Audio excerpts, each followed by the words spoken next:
Radhe everybody. गुनगुनी सी धूप आ रही है। So I just directly come to the point. Yesterday complete day I've been watching the Epstein Files which is available on Netflix. मैं कल पूरे दिन मैंने 4 एपिसोड्स देखे। टू बी वेरी फ्रैंक मैं ज़्यादा शॉक नहीं रही उसमें जो भी दिखाया गया, उस बंदे ने जो भी किया। Like I am not gonna take terms, मैं एकदम स्पेसिफिकली नहीं बोलने वाली, आप जाकर देख सकते हो। But to be very frank I am not gonna speak much on what he did. I am just gonna highlight that yes he was a criminal minded person. उसकी कई चीज़ें ये बताई गई कि वो फेक चीज़ें प्रोड्यूस करता था just to show that you know he is well educated. कहीं उसको एडमिशन लेना है या जॉब पाना है तो उसने फेक सर्टिफिकेट्स प्रोड्यूस करे। देन उसके बाद whenever he wanted to go into any other company, he want to make deals, he always created a very control freak person जो काफ़ी चीज़ें अचीव करने के लिए उसने गलत रास्ते अपनाए। टू बी वेरी फ्रैंक ये उसकी पर्सनैलिटी थी और उसमें जो भी दिखाया गया whatever he did with young girls, teen girls, उसमें बीच में कंक्लूजन ये भी आया था कि these girls are trying to play the victimization, जबकि he used to pay them. वो ऐसी लड़कियों को उठाता था जो गरीब हैं, जिनको ज़रूरत है चीज़ों की। ये माइंडसेट जो होता है इसको क्रिमिनल माइंड बोलते हैं, जब आप किसी की मजबूरी का फ़ायदा उठाना चाहते हो। और वो यही कर रहा था पूरी लाइफ टाइम अपने।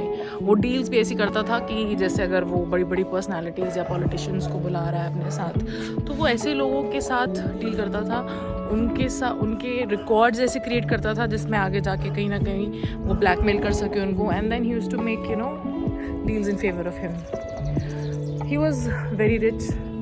और जिस तरह से उस डॉक्यूमेंट्री में बताया गया कि वो बंदा ही was a very strong influencing person.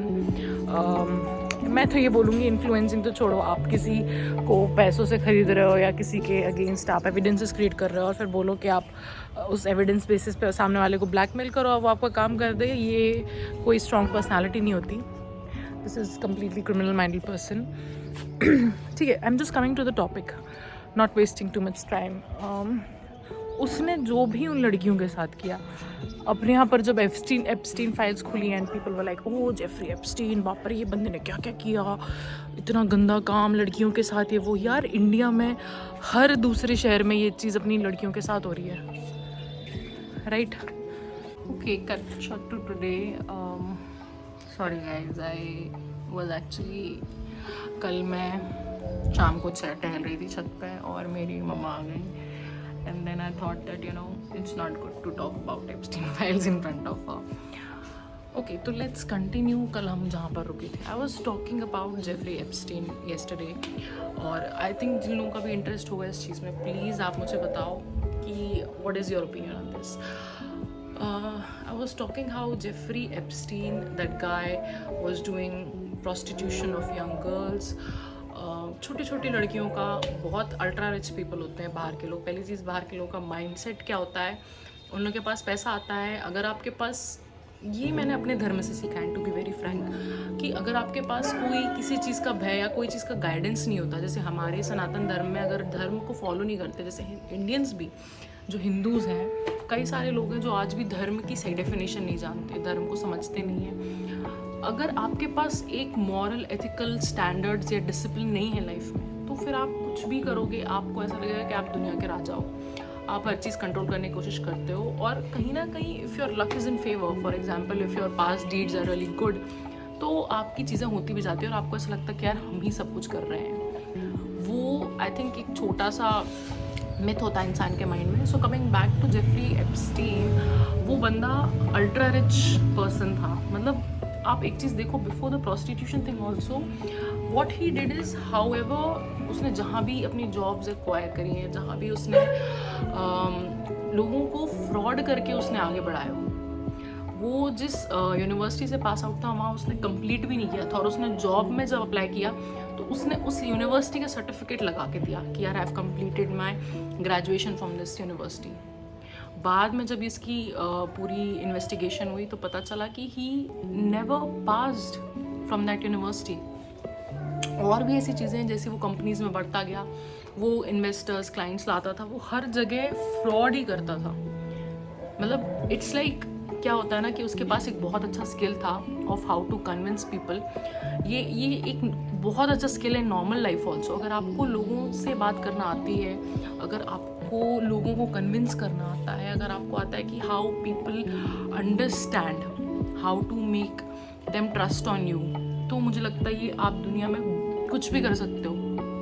अगर आपको बात करनी आती है, लोगों को कन्विंस करना आता है, अपनी बात पहुंचाना आता है, तो मुझे लगता है आप किसी भी फील्ड में हो आपको बहुत जल्दी सक्सेस मिलेगी। ही हैड दिस स्किल, उसने उस चीज़ को यूज़ किया एंड एक टाइम के बाद उसकी इतनी अच्छी पकड़ हो गई कि वो लोग ही उसके प्रेशर में चीज़ें करते थे, because he used to blackmail them because of all these things.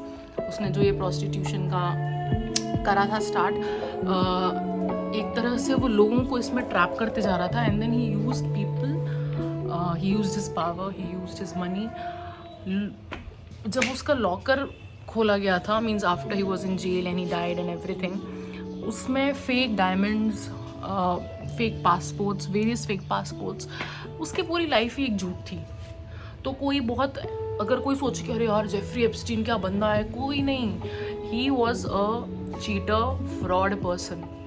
झूठ पे आप अगर अपनी शान बघारते हो तो वो कोई बहुत बड़ी बात, अच्छी बात नहीं होती। कोई अगर सच करके एक उस पे बिलीव बनाता है, वो बंदा बहुत सॉलिड होता है। और रही बात उसकी इसकी यंग प्रोस्टिट्यूशन वाली की, he was literally recruiting girls for bringing more young girls and all the girls mostly were in age of 14, 15, 16, 17। मुझे एक बात बताओ, इंडिया में हर दूसरे दिन एक केस सुनने मिलता है आपको, इस छोटी बच्ची के साथ ये घटना हो गई, उसके साथ ये घटना हो गई। अंतर बस ये है कि he was paying those girls, मतलब वो उनकी मजबूरी का फ़ायदा उठा रहा था एक तरीके से। किसी के पास पैसा नहीं था, किसी के पास किसी को ज़रूरत थी, ऐसा नहीं है वो उनको झूठा देता। फिर वही बात है कि आप किसी की मजबूरी का फ़ायदा उठा रहे हो, आप उसको पैसे दे रहे हो बदले में और आप उसका शोषण कर रहे हो। ये कहाँ की बहादुरी हुई और ये कहाँ का जस्टिस हुआ। उसके केस में एक बात और आई थी कि जब पहली बार उसका केस लड़ा गया था तो जो विक्टिम्स थे उन पे भी क्वेश्चन किया गया कि यार आपको तो पैसे मिल रहे थे, और आप तो एक साल तक उसके पास काम करते रहे और उसने आपके साथ गलत किया और आपने 1 साल तक अपना यूज़ होने दिया। यार पहली चीज़, दे वर यंग गर्ल्स, मतलब 14 से 18 साल की लड़कियाँ उसने इसलिए टारगेट करी क्योंकि उन लड़कियों में ये बुद्धि नहीं थी कि वो जो वो कर रही हैं और उसके बदले उनको वो जो पैसे दे रहा है वो गलत है। अब आप अपने घर का एग्जाम्पल ले लो, आपके घर में अगर कोई छोटी लड़की है 14-15 साल की, उसको आप बोलोगे यार ऊपर छत पे जाओ, वो वाला काम करके आ जाओ, कुछ भी, मान लो हमें छत पे झाड़ू लगवानी है, आप कोई छोटे बच्चे को बोलो, पहली बात तो बच्चे हेजिटेट नहीं करते, बड़ों से एक उनको लगता है कि यार कहीं हम कुछ गलत तो नहीं कह देंगे, बड़े हैं उनको सही पता है, थोड़ा वो भी प्रेशर रहता है। दूसरी चीज़, when you are giving a bribe, किसी को आप ललचा रहे हो अपने पैसे से। फॉरेन कंट्रीज़ में तो यार वैसे भी लोग जल्दी काम करने लगते हैं और पैसे के लिए they do a lot of stuff. उनको लग रहा था कि क्या ठीक है यार, थोड़े में मतलब वी आर गेटिंग $200, $500, उनके लिए वही बहुत बड़ी चीज़ थी। कुछ लड़कियों को तो वो स्पॉन्सर करता था कि यार तुम्हें ये एजुकेशन परस्यू करना है, मैं तुम्हें यहाँ ले जाऊँगा। मतलब इतना ज़्यादा करने के बाद भी उसकी पावर इतनी हो गई थी पैसे की वजह से, and because of all this blackmailing, उसने विक्टिम्स के ऊपर ही क्वेश्चन खड़ा करा दिया कि यार इनका माइंडसेट क्या है, ये मेरे से पैसे क्यों लेनी है, अगर इनको गलत लग रहा है तो ये पहले भी छोड़ के जा सकती है। मुझे भी पता है उस टाइम दिमाग में ये आया था कि यार किसी लड़की उसको ले गए वहाँ पे, उसके साथ कुछ गलत किया गया and she is like literally helpless, and अगले दिन सब कुछ नॉर्मल हो रहा है। यार इंसान का ना ब्रेन जब आप बड़े हो जाते हो ना, तब भी आप एकदम से you can process what is happening around you.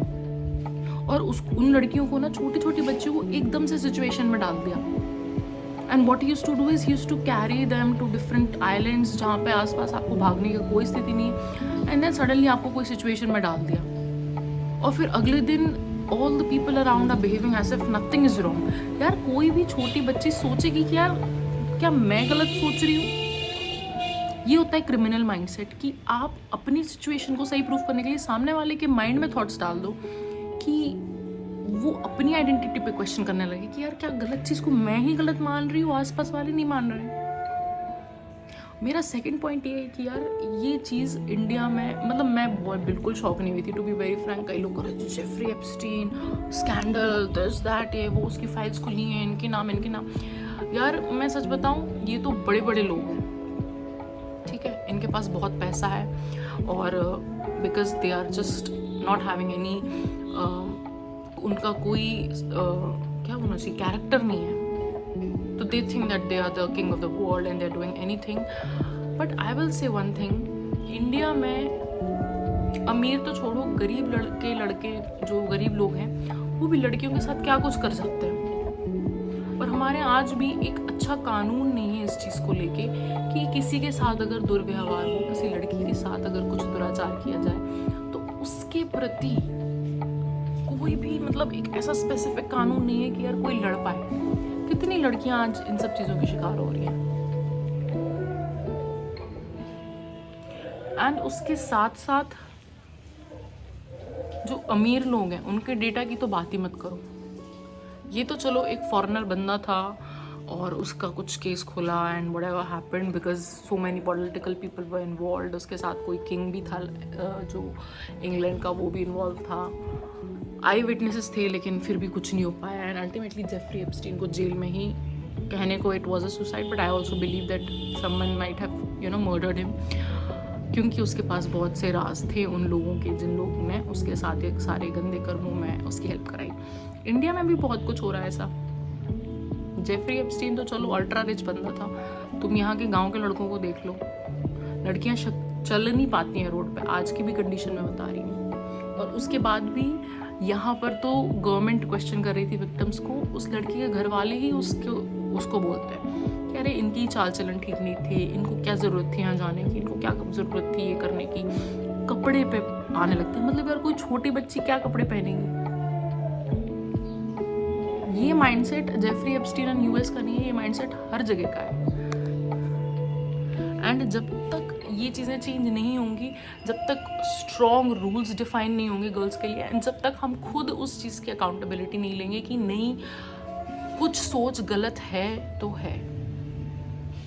मतलब आप ये क्वेश्चन नहीं कर सकते कि लड़कियां कुछ समाज में हो रहा है तो उसकी गलती लड़कियों की वजह से। एक दो केसेस में मैं ज़रूर मानूंगी कहीं ना कहीं होती है गलतियाँ, मतलब आपको कई जगह माहौल देखना पड़ता है बिकॉज हमारा समाज बहुत मेल डोमिनेटेड है। आप कितना भी देख लो, रात के 12 बजे अगर कोई लड़की अकेली जा रही हो और 10 लड़के बन जाएंगे, लड़की तुमको एक ही दिखेगी। और अगर मान लो वो पूरी चेहरा सिर से लेकर नीचे तक कवर भी है तो भी उसको, अगर वो लड़के अच्छे नहीं हैं तो वो उसको परेशान करने का एक भी मौका नहीं छोड़ेंगे। और ये हर जगह है, हर जगह। मेट्रो सिटीज़ में भी आप जाओ तो एक ऐसा नहीं है कि वहाँ कुछ नहीं हो रहा है, वहाँ रूल्स बहुत अच्छे डिफाइन है।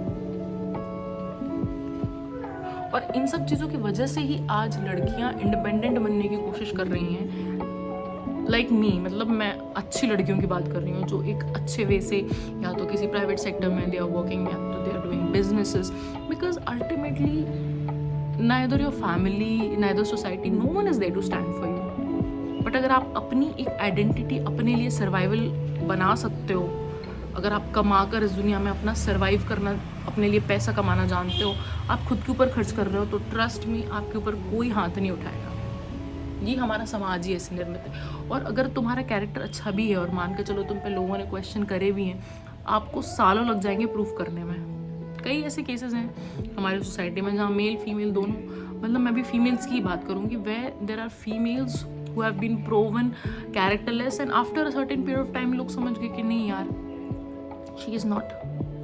होंगे उसके कुछ कर्म पीछे के कि किसी के ऊपर वो आरोप लगते हैं, but I have to say this कि अनटिल अनलेस जब तक हमारी गवर्नमेंट सारी दुनिया में, मतलब not only India but from US UK all the governments, they have some strict rules against women, जो लोग गलत कर रहे हैं हमारे प्रति, जब तक ये डिफाइन अच्छे से नहीं होते। और दूसरी चीज़, हमें खुद अपना माइंडसेट ठीक करना पड़ेगा। मैं तो चलो एक लड़की हूँ तो मैं उस चीज़ को समझ सकती हूँ। ऑपोजिट जेंडर यानी कि मेल जेंडर में ये चीज़ समझना बहुत मुश्किल हो जाती है, क्योंकि यार आप जब तक किसी की हम किसी दूसरे की सिचुएशन नहीं समझ पाते। यहाँ तो जेंडर चेंज की बात हो रही है और 90% इंडियन मेंस आर लाइक, अभी लोग बोलेंगे कमेंट सेक्शन में कि हाँ यार मेल लोगों की बुराई फेमिनिज्म और ये वो, ऐसा नहीं है।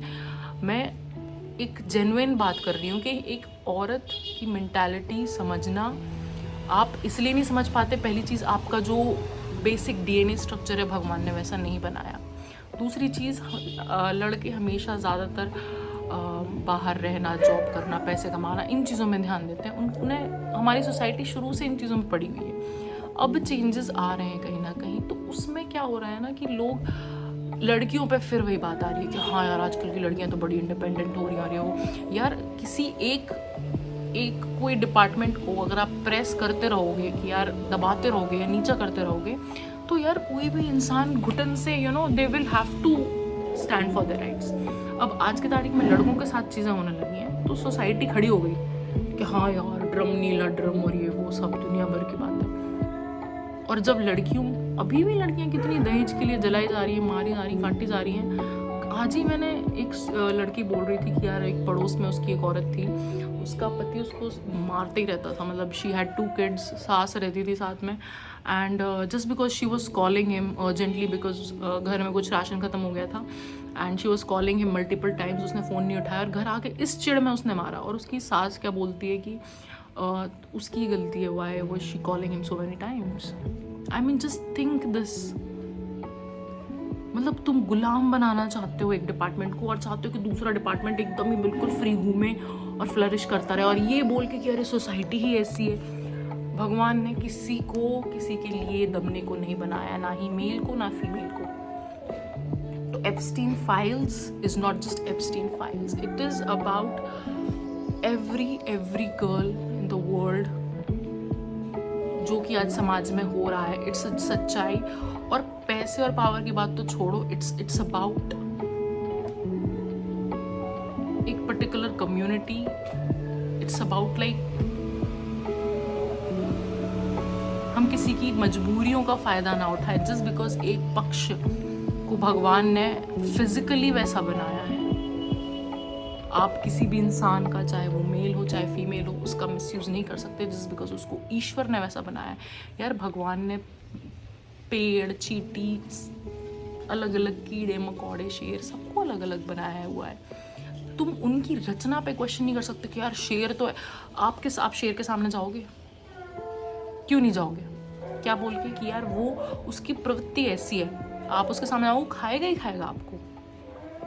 तो ये बात समझने की है कि औरत को भगवान ने वैसा फिजिकली बनाया है। It doesn't mean that you will attack her just because she is like this, या तुम उसकी मजबूरी का फ़ायदा उठाना चाहोगे। मुझे लगता है ये बात हमको पहले खुद अपने दिमाग में बिठानी पड़ेगी। एक इंसान समझेगा, फिर सारे इंसान समझेंगे, और फिर इस सोसाइटी में चेंज आ सकता है शायद। बट श्री जी का सहारा लो, she will do everything very nicely. Radhe Radhe.